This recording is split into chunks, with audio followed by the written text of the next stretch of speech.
बाबर आजम की फॉर्म वापस आते ही फिर से रिकॉर्ड्स टूटना शुरू हो गए। कुछ स्ट्राइक रेट वाली बातें करते हैं, कुछ इंडिया वर्सेस ऑस्ट्रेलिया तीसरा T20 मैच। वो इंडिया वाले कह रहे हैं कि उन्होंने पर्ची अर्शद राणा को निकाला है और अर्शदीप पाजी को टीम में लेके आए तो इंडिया जीत गया। लेकिन गौतम गंभीर और जय शाह लोग ये तो मानने को नहीं तैयार होंगे, ये तो लड़ाई करेंगे। अरे पर्चे नहीं थे ससुर, हमारे काबिलियत पे शक कर रहे हो का? वो पर्चे नहीं था, वैसे बस थोड़ा खाना पीना खिलाई देते तो हमको, तुम भी खिलाओ, तुम्हें चांस मिलेगा।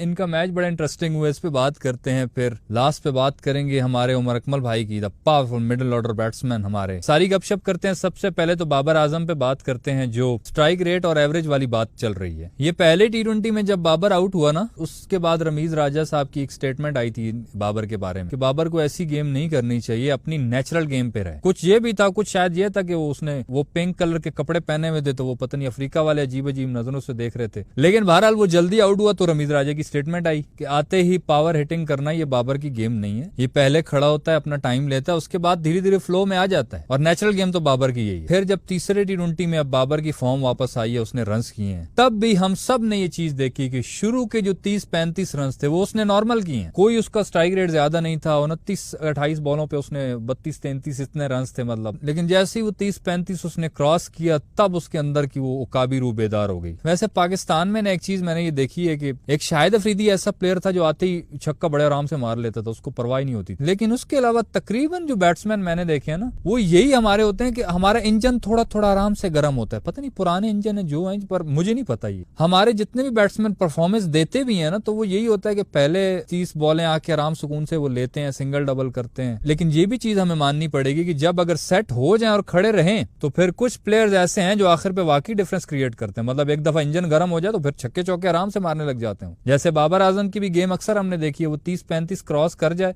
और अगर खड़ा रहे तो फिर उसके बल्ले से रन आना शुरू हो जाते हैं। फिर ऐसे उसने मजेदार चौके दिखाए अभी तीसरे T20 में भी। ये तीसरे T20 मैच के बाद भी ना, जब प्लेयर से बात करते हैं ना वो ग्राउंड के साथ ही स्टूडियो सा बनाकर, तो आमिर सोहेल सर ये बात कर रहे थे कि लोगों ने खामखा स्ट्राइक रेट का रौला मचाया हुआ है। उन्होंने ये मिसाल दी कि अफ्रीका वालों के स्ट्राइक रेट तो सबसे बेस्ट थे, वो तो बहुत तेज खेलते हैं, तो क्या हुआ उनको, वो तो लड़खड़ा गए ना, नहीं चले। तो कहते हैं कि एट द एंड वही बैट्समैन कामयाब होता है जिसकी एवरेज अच्छी होती है, वही बैट्समैन टीम को मैच जिताता है। साथ बाबर बैठा था, वो थोड़ा सा मुस्कुरा रहा था ये तो बड़ी अच्छी बात कही आपने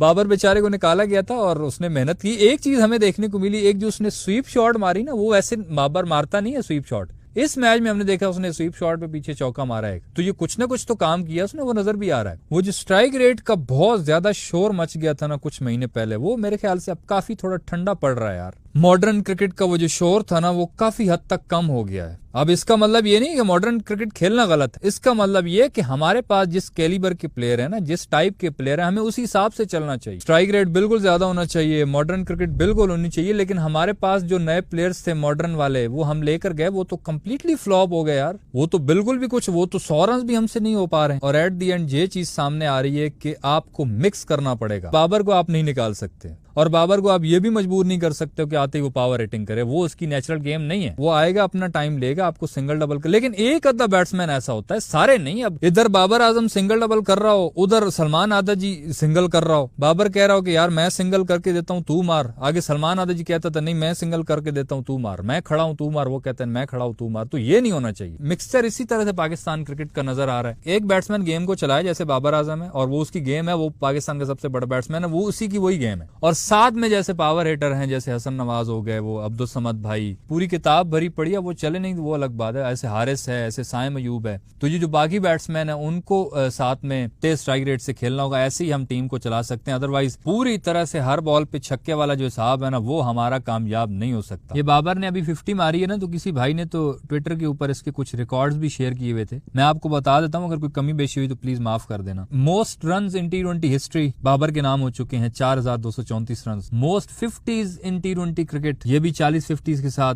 बाबर के नाम ये रिकॉर्ड हो चुका है। Most force in T20 cricket, ये भी बाबर के नाम पे दिखा रहे हैं, पता नहीं अब ये सही है कि गलत है। इस भाई ने तो काफी सारे इसके जो अचीवमेंट्स लिखी हुई है। एक लिखी हुई है captain of ICC men's T20 team of the year 2021, highest T20 average as a captain 37 की एवरेज पूरी T20 हिस्ट्री में। Most days spent as a number 1 T20 batsman, हाँ ये तो हमें पता है, 1057 दिन। 3 T20 सेंचुरी वर्सेस सेना नेशन, सेना मतलब साउथ अफ्रीका, इंग्लैंड, न्यूजीलैंड और ऑस्ट्रेलिया।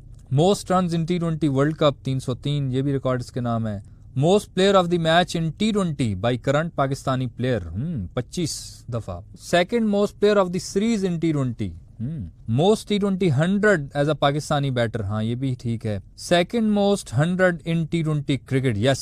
क्रिस गेल के बाद दूसरे नंबर पे है ये बंदा, इसकी 11 सेंचुरीज हैं T20 में। गेल की तो 20 प्लस थी मेरे ख्याल में। उसके बाद और भी काफी सारे इसने रिकॉर्ड्स हैं, कुछ मैं आपको बताता हूँ। फास्टेस्ट 2000 रन T20 में, फास्टेस्ट 4000 T20 में, फास्टेस्ट 7000 T20 में run, fastest 9000 T20 run, fastest 10,000 T20 run. इनमें से ज्यादातर रिकॉर्ड यही हैं जो इसने 2021 से पहले 2022 में जब हमारी वो पनौती हम पे नहीं लगी थी तो उससे पहले तोड़े थे। ये ज्यादातर रिकॉर्ड्स वही हैं। अब थोड़ी सी बात करते हैं भाइयों, जो इंडिया ऑस्ट्रेलिया का तीसरा T20 मैच हुआ। सबसे पहले तो इन्होंने हर्षित राणा को निकाला तो हर्षदीप आ गया, और हर्षदीप जैसे ही वो पावर प्ले में 2 विकेट ले गया, उसको ट्रेविस हेड को आउट कर गया, इंग्लिश को आउट कर गया। लेकिन भाई जो तो टिम डेविड ने धोया, कसम खुदा की, वो 129 मीटर का छक्का उसने मारा सीधा, सही उसने लंबे लंबे लड़काए थे भाई। बहुत मजा आया उसकी बैटिंग का, इतनी पावर से मारता है ना, गोली की तरह जा रही थी। 23 बॉलों पे उसने 50 बनाई हुई थी। फिर स्टोइनिस ने भी 50 की। बाद में ये थोड़े स्लो हो गए थे क्योंकि वो वरुण चक्रवर्ती वो बॉलिंग बहुत अच्छी कर गया, हर्षदीप अच्छी बॉलिंग कर गया।